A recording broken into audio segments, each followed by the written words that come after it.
The ocean sunfish, scientific name Mola, is arguably the world's most stupid-looking fish in existence. It's often seen flopping around the surface, seemingly lost and confused with its mouth gaping open because it simply does not have the ability to close it, and its big, round, bulging eyes staring directly into the void. Its tail seems to be non-existent, or rather just a mound of small lumps that make it look like someone took a bite out of it. The ocean sunfish is also the world's largest bony fish, a slow-moving behemoth that looks comparable to a dinner plate. Is the Mola just an evolutionary mistake, something that defies all odds of nature? I guess you'll find out on our first and last ever episode of this podcast. Great information provided to you by a sleep-deprived teenager where I'm going to try my best to stick to the script and hopefully not mess up. So the Mola belongs to the kingdom Animalia, the same one we Homo sapiens are a part of. This kingdom basically consists of multicellular organisms with eukaryotic cells that are heterotrophic. It belongs to the Chordata phylum, which is basically anything with a bony spine. And it belongs to the class Actinopterygii, which is comprised of fish that have fins supported by bony rays. And about 50% of the world's living vertebrate species actually belong to this phylum, which I find pretty cool. And it's also in the order of the tetraodontiforms, making it related to pufferfish. And it's characterized by a small mouth and gill openings, no anal fin spines, usually tough or spiny skin, or scales modified as spines, plates, and shields. It's part of the Molidae family, which basically consists of anything that sort of looks like a sunfish, meaning their back fin is basically non-existent. It has leathery skin and has beak-like teeth. And getting even more specific, it's in the genus Mola, which consists of Molidae who have a clavis, which is basically a back fin that folds on itself forever and ever, making it look bumpy. And now, finally, the species, which is Mola, and that's the species we're talking about today. Let's just take a moment to take in how the sunfish looks. To a lot of people, the fish probably looks like it should have been cooked longer before it was taken out of the oven, since it appears to be missing its caudal fin, which is the back fin on most fish. Fear not, however, since its back fin is actually replaced by a big ol' clavis. The clavis is just the bumpy part on the fish, and it acts like a simple rudder that when the sunfish grows, it just folds in on itself forever and ever. But at least this actually lets the sunfish steer itself. Like most other fish, the sunfish does have dorsal and anal fins, but if you look at them, they look much different from other fish, as we all know. They're actually almost symmetrical and having differing functions. So the sunfish actually uses its dorsal and anal fins to propel itself forward. However, other fish use those fins to keep themselves stable. But the way that the sunfish actually propel themselves forward is actually pretty interesting. So what they do is that they move both their dorsal and their anal fins in the same way, and then move it in the opposite way at the same time. And this basically just creates a thrusting force. And the Mola don't actually have axial muscles, which is like if you look at a slice of salmon, you'll see like these red lines on the sides of the fish. Those are the axial muscles. So the Mola don't have them, which is why they look absolutely rigid when they're swimming. They're using their fins instead to propel themselves. But on other fish, like most other fish, they actually kind of look like they're, like worms crawling. That's because of their axial muscles. Other members of the order, like the pufferfish, do have axial muscles. So this could lead to the conclusion that the Mola didn't really need them because large anal and dorsal fins were more efficient, and therefore they probably disappeared. Finally, this is where we actually find some similarities between your average fish and the sunfish. So most fish and the Mola do have pectoral fins, and for the most part, they have the same function, which is to move the fish up and down as well as to steer it. The sunfish has a closed circulatory system, meaning that blood goes through veins and arteries to transport oxygen. Their heart has two chambers, one atrium and one ventricle that both collect and pump deoxygenated blood to the gills to collect oxygen and release carbon dioxide. This blood flows unidirectionally, which means just in one direction. In this case, if you look on the side of a mola, you'll see a sort of a circular shape between their pectoral fins and their eyes. This is their operculum. a sort of skin-like flap that covers and protects their gills from debris that could scrape and harm them. Their digestive system is pretty similar to humans, with their digestive systems having basically every organ that we do have, including all the accessory organs like the pancreas, the gallbladder, etc., absorbing nutrients the same way we do, through villi and microvilli in the intestines. The only difference between our intestines and theirs is that they don't actually have a distinct small and large intestines like we do, but they do excrete waste the same way we do, which is through the anus. Another distinct look on the Mola is that it's the world's largest known bony fish, which is quite impressive. The average weight of an adult Mola is about 2,200 pounds, about a ton, and the average size is about 6 feet from snout to tip of the clavis, and 7 foot 10 inches from the tip of the dorsal fin to the tip of the anal fin. So, have you ever been eating a fish and then it woefully stabs you in the gums with its ribs? Well, you'll never have that problem again if you decide to eat a sunfish for lunch, since they actually don't have ribs. In fact, despite the fact they're descended from bony fish, they're mostly made of cartilage. This is likely to keep themselves at a certain density, which we will get to later. All sunfishes actually don't have scales, opting for a thick wall of skin to protect themselves called the hypodermis. This is made up of collagen and elastin, and this thick skin can be up to 3 inches thick in some places, and is covered with a thin layer of mucus which likely serves to protect the sunfish further. You may be asking yourself, why don't the sunfish have scales? Well, it's most likely because they never really evolved to have them in the first place, since their tough skin probably worked just fine to keep them alive. Other members of their order don't have scales as well, like the pufferfish. This thick skin isn't all sunshine and rainbows though. Since they have skin instead of hard scales to protect themselves, they're really vulnerable to parasites, harboring at least 54 species of parasites. One of the most common is probably the Panella parasite. It burrows deep into the skin and is a sanguivore, which means that it feeds on the blood. In a study done by researchers, it shows that there's a close relationship between sunfish and seabirds. Oftentimes you can find sunfish flopping around the surface, which is where they get their name because they look like they're soaking in the sun. And this behavior can be attributed to parasite removal.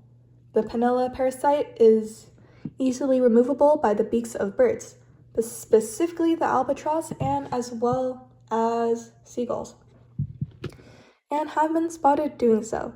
And they also have a close relationship with cleaner fish that help eat the parasites off the sunfish. Amazingly, the ocean sunfish can even jump 10 feet into the air as a way to shake off parasites. And interestingly enough, despite their primitive appearance, the Mola is actually a pretty recent newcomer to the Earth, arriving around 40 million years ago. They likely evolved from fish from the coral reef, which explains why they prefer warmer temperatures above 10 degrees. However, if they do stay in temperatures below 12 degrees for a prolonged period of time, they may become disoriented, which may result in death. They're ectotherms, which means that their environment controls their body temperature. They can't create their own body heat like we can. The closest ancestor of the Mola that we know of is the Ostromola angerhoferi, an ancient mola that existed around 23 to 16 million years ago in the early Miocene. But unfortunately, it's now extinct. The Mola genus itself is actually quite underrepresented in the fossil record because their skeletons are weakly ossified, and most sunfish fossils in existence are pretty incomplete. Despite their looks, the Mola actually makes courageous dives deep into the ocean to hunt for food. This mostly depends on their stage of development, since molas under 1 meter in length usually stick to crustaceans and mollusks. Up to 40% of their diet can consist of it. However, once they do get older, their diet shifts into a mainly gelatinous diet. However, most adult mola can make around 8 to 10 deep dives, reaching depths of generally between 1,000 and 2,000 meters deep. However, they have been believed to dive as deep as 800 meters, which is the twilight zone. They can take these deep dives in search for gelatinous creatures like jellyfish and siphonophores. Every single day, billions of organisms are part of the largest migration in the oceans. Mainly zooplankton, jellyfish, small animals, and some shrimp take part of this, moving deep into the ocean as deep as 400 meters in the daytime, only to migrate back to the surface waters at night, which is most likely because they're trying to avoid predators who can see them in the daylight. But how does this relate back to the mola mola? So because the mola mola mainly eats gelatinous creatures like jellyfish, they hunt for them deep in the oceans during the day. But then again, mola mola can't stay in temperatures below 12 degrees for extended periods of time, or else they'll become disoriented. So how do they even make these deep dives? So mentioning their odd appearance again, they're really flat. This is actually to increase their surface area, so when they return from a deep dive, they just bask in the sun to soak in heat faster. And some of you may know that fish do have swim bladders. Most fish. An air-filled sac. Oh my god, I'm so sorry. An air-filled sac that can expand and contract, which can allow fish to control their buoyancy and stay neutrally buoyant in the water to avoid expending too much energy staying in one place. If a fish swims too deep or too shallow, their swim bladder won't be able to compensate, and this causes them to either sink all the way down into the ocean or float up to the surface and even rupture their swim bladder. So how does the mola mola manage to take these deep dives? Well, the mola mola actually have a different way of staying neutrally buoyant, by making their whole body the same density of seawater, both being 1.03 grams per centimeter squared. This enables them to dive deeper depths and rise quicker than other fish, which is particularly useful when they're diving deep into the ocean to find prey. And the way they eat their prey is actually pretty interesting. They swim into it and try to gobble it up, using their teeth that are fused together into two plates in the back of their throat, similar to a beak to break up their gelatinous prey and gobble them up. They are also capable of knowing what parts of their prey are the most nutritious, which can be attributed to their taste buds and their eyes for identifying them. So, for example, the mola mola often target the gonads in jellyfish, which are their reproductive organs that have the most nutrition. So if you look at a moon jellyfish, for example, you'll see like these little crescents on top of their bell. Those are their gonads. And this is just a hypothesis that I'm making for myself, but I think that the mola mola probably evolved its strange looks and body to better hunt for prey. Perhaps the early sunfish needed to be able to travel deeper into the water, causing them to use their whole body's density to dive deeper rather than using a swim bladder, because probably the ones with the swim bladder died.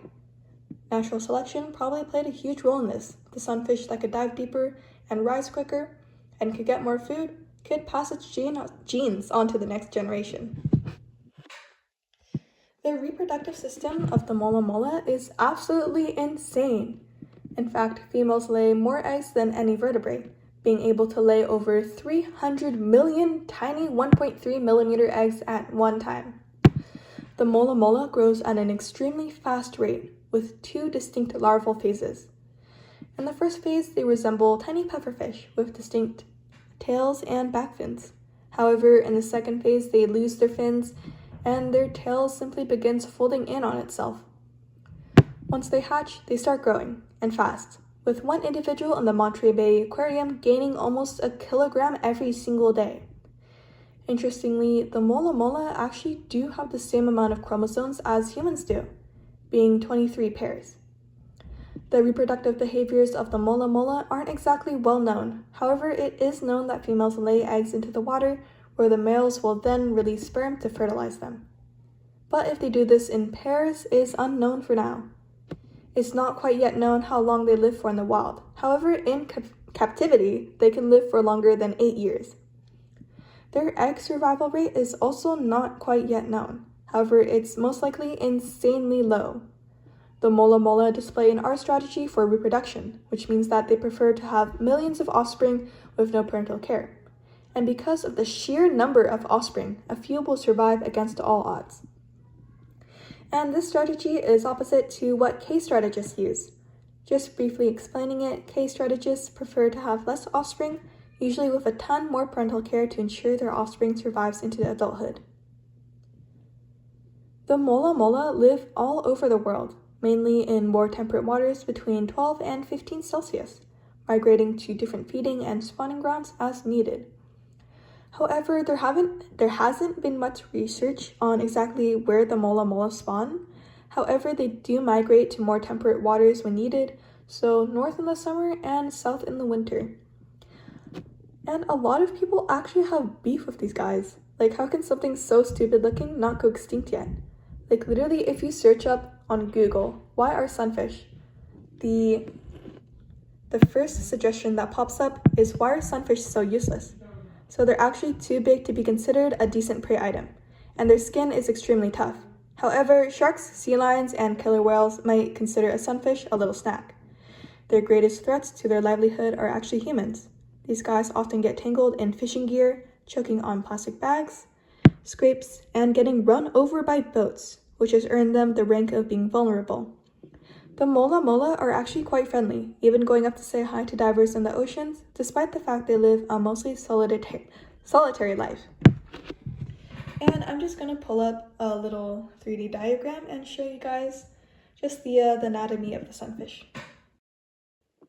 So this is the 3D model of the ocean sunfish, and basically over here we can see what it looks like in all of its glory. So over here we've got its big bulging eyes, and this helps identify prey. And over here we've got their operculum, which is the little flap of skin that covers their gills to protect them. And then over here we've got their pectoral fins, which just helps the fish move up and down the water column. And over here we've got their big gaping mouth that just never closes. And then up here we've got their dorsal fin, and down here we've got their anal fin. And then right back here we've got their clavis, and this just acts as a simple rudder for the sunfish to steer itself. And this does actually have a little animation as well, so we can see how the sunfish moves. So as you can see, the dorsal and anal fins are actually moving at the same time in one direction, and this just helps create thrust to propel themselves forward. And just as a little fun thing, it looks a little scary from this angle, doesn't it? Like with the lighting. But yeah, that's it for the ocean sunfish. I really hope you enjoyed this little presentation, because I sure did enjoy learning more about this interesting creature. Anyways, have a great day.